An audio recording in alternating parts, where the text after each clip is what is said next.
if this wasn't enough, when the Pentagon was damaged in 9/11, they set a goal to have a completely new and improved Pentagon in December of 2012. So Codex Alimentarius goes into effect at the end of 2009, which gives it 3 years for the Codex regulations on food to create billions of preventable diseases and deaths. When citizens of every nation are dying of starvation and diseases and fear for their lives because of global warming and major catastrophes, they will do what the public has been proven to do in times of great peril. They will beg for their government to step in and do something. How are they going to get you to join the new economy? They're going to say, we have a solution. You see, one of the tricks of the Illuminati is they create a problem and then they provide the solution when you beg them to. And pray tell, what will the United Nations suggest when there's a global problem? They will demand a global government, a new world order, exactly as the Maya, Hopi, Kali Yuga, and many other pagan civilizations prophesized. By 2012, the Kyoto Treaty, Agenda 21, Codex Alimentarius, and the new Pentagon will be fully operational to enforce a new world order. And the new world religion is obvious. We will all worship the earth, Gaia, the mother goddess we saved from extinction from global warming.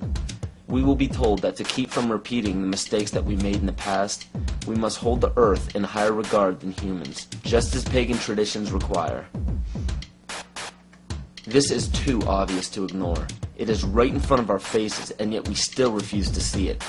I guarantee you that by 2012 there will be a World War III, but it will not be between nations. It will be us and them. They know this. Why do you think the UN is consistently trying to disarm the public and the nations? They don't want us to be capable of fighting back. The proof of this is in the film released by the UN called Armed to the Teeth, where it demonizes gun ownership. It is also shown in the Freedom from War policy put in place by JFK in 1961. President John Kennedy went to the United Nations, September 1961, and he presented the United States program for general and complete disarmament in a peaceful world during a speech, and he said, this is the official program of the United States of America. It's a disarmament program. It calls for the United States to turn over its military to the United Nations. Now, let that sit for a second. It calls for the United States to turn over its military to the United Nations.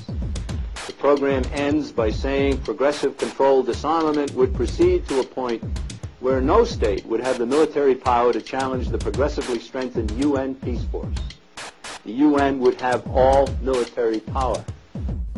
This policy outlines some pretty scary scenarios when you understand what it reads. It calls for the disbanding of all national armed forces and the prohibition of their reestablishment in any form whatsoever other than those required to preserve internal order and for contributions to a United Nations peace force. This clearly shows that the UN is calling for all military power to be under their control. Inspection and verification must establish both that nations carry out scheduled limitation or reductions and that they do not retain armed forces and armaments in excess of those permitted at any stage of the disarmament process. Strategic delivery vehicles will be reduced. Arms and armed forces will be reduced. And all the while, UN peacekeeping powers would be strengthened.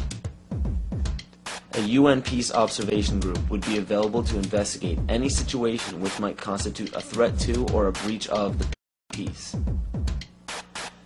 Establishing of a permanent international peace force within the United Nations, and depending on the findings of an experts commission, a halt in the production of chemical, bacteriological, and radiological weapons, and a reduction of the existing stocks or their conversion to peaceful uses. Peaceful uses of biological, chemical, and radiological weapons? Do you see how they are perverting the word peace and making this policy sound unilaterally good? There is no other way to read this publication. It clearly states that all nations will hand over their military forces to a global United Nations military.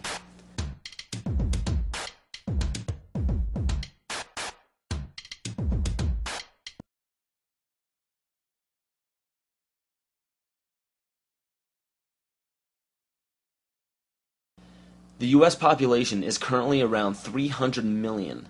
The national debt is currently around 10 trillion.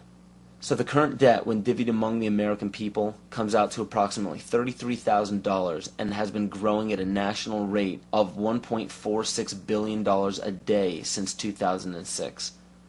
Now with electronic banking, wire transfers, and credit cards, people have less physical custody of their money. As of right now, the amount of money in circulation is not able to cover the national debt. This was carefully planned since the inception of the Federal Reserve Bank.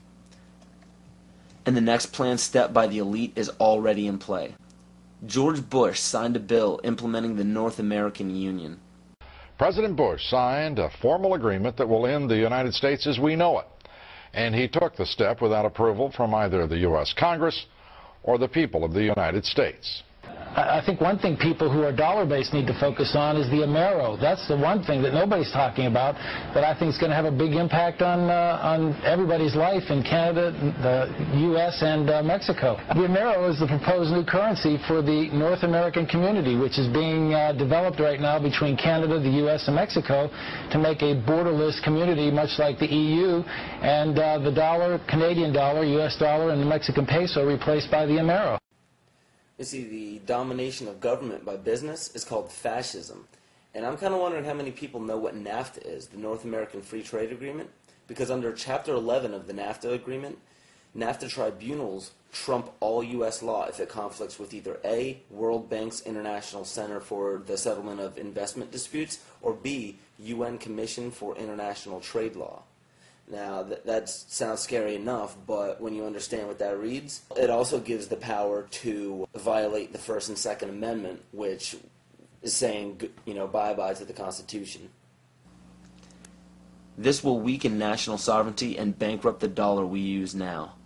After this happens, the Fed will call in all debts. When the debts cannot be repaid by the people, assets will be seized. And by this, I mean absolutely everything you own, including your property, your home, your vehicle, your furniture, and the clothes on your back. This plan is already in progress. And when it takes place, you will literally be owned by the Federal Reserve Bank. This is how Agenda 21 will be implemented. The seized land will be given back to nature, and the people will be placed in smart growth megacities.